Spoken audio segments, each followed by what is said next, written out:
Hi everyone, this is me Dr. Deepa Rawat and I welcome you all to another episode of Feed Your Hippocampus with Drug Picture.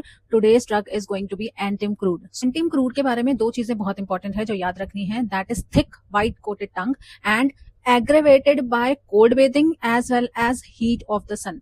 ये एक ऐसी drug है जिसको ठंडे से भी दिक्कत है और गर्म से भी दिक्कत है. बहुत ज्यादा ठंडा भी नहीं इसको चलता, बहुत ज्यादा गर्म भी इसको नहीं चलता. It is the best suited remedy for mental symptoms as well as gastric symptoms. तो ये दोनों ही स्ट्रैटेजीज इसके बहुत इंपॉर्टेंट है. अब comes to the constitution of the drug. तो कॉन्स्टिट्यूशन में जब हम देखते हैं तो it is suited for the extremes of life, यानी कि या तो बहुत ज्यादा यंग लोग हैं या बहुत ज्यादा ओल्ड लोग हैं. यंग या फिर यंग चिल्ड्रन जो है वो ऐसे हैं जिनकी टेंडेंसी है मोटे होने की, tendency to grow fat. If you talk about old people, तो ओल्ड पीपल में डायरिया बहुत ज्यादा इंपॉर्टेंट है. जो मॉर्निंग में डायरिया होता है और इवनिंग में इनको कॉन्स्टिपेशन होता है या फिर ऑल्टरनेट डायरिया कॉन्स्टिपेशन होता है, जैसे एब्रोटनम में होता है, जैसे नक्स वोमिका में होता है. माइंड इसका बहुत इंपॉर्टेंट है, ये तो बहुत अच्छे से लिखना है. इसका जो बच्चा है वो बहुत ज्यादा इरिटेबल है. Irritability in children, peevish children, children can not bear to be looked at, can not bear to be touched, अपने आप को टच नहीं करने देगा. This is a red line symptom of antim crud. तो ये जरूर लाइन लिखनी है, जरूर याद रखना है. तो children of antim crud do not need any attention. आप उनसे बात भी मत करो. They do not like to be spoken. तो ये इंपॉर्टेंट लाइन है.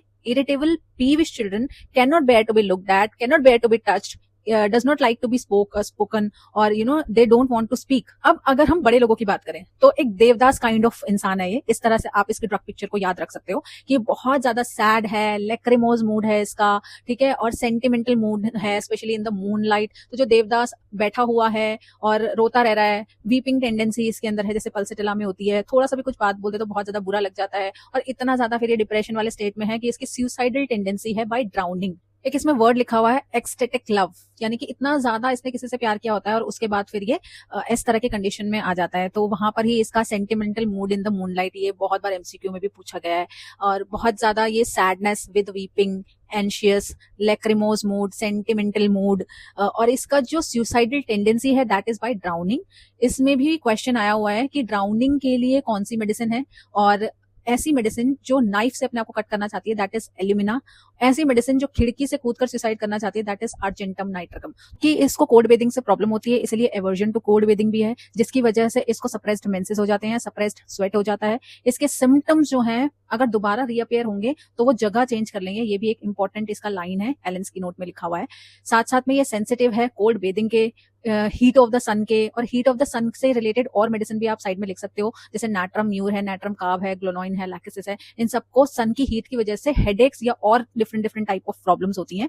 अगर हम स्पेशली एंटिम क्रूड की बात करें तो हम क्या नहीं भूल सकते कि कोल्ड बेदिंग की वजह से, ओवर ईटिंग की वजह से, एसिड्स की वजह से, फैट्स की वजह से, या फिर हीट की वजह से, जो गर्मी के मौसम में इसको गैस्ट्रिक कंप्लेंट्स बहुत ज्यादा होती हैं. और गैस्ट्रिक कंप्लेंट्स में क्या होता है, सालों से इसको बेल्चिंग हो रही है या फिर फ्लैचुलेंस हो रही है, और वो फ्लैचुलेंस और ज्यादा एग्रेवेट होती है जब गर्मी का मौसम आता है. तो इसकी stomach complaints all aggravated by cold bathing, over eating, या फिर हीट का जो एनवायरमेंट है, एक्सट्रीम्स ऑफ हीट. अब रेस्पिरेशन में इसको होता है वूपिंग कफ, जो एग्रेवेट होता है हीट की वजह से, कोल्ड बेदिंग की वजह से. होर्सनेस ऑफ वॉइस, वो भी हीट की वजह से या कोल्ड बेदिंग की वजह से. एक सिम्टम और है जो इसका बहुत इंपॉर्टेंट है, इसके कॉन्स जो बहुत ज्यादा पेनफुल होते हैं, स्पेशली वाइल वॉकिंग, बहुत सोरनेस और पेनफुल कॉन्स होते हैं इसके. तो ओवरऑल अगर हम मोडालिटीज की बात करें जो हमें कभी नहीं भूलनी है, that is aggravated because of cold bathing, heat, acids, fatty things, pickles वगैरह, इससे प्रॉब्लम होती है. और एम्यूलरेटेड होती है वार्मथ से और ओपन एयर से और रेस्ट से.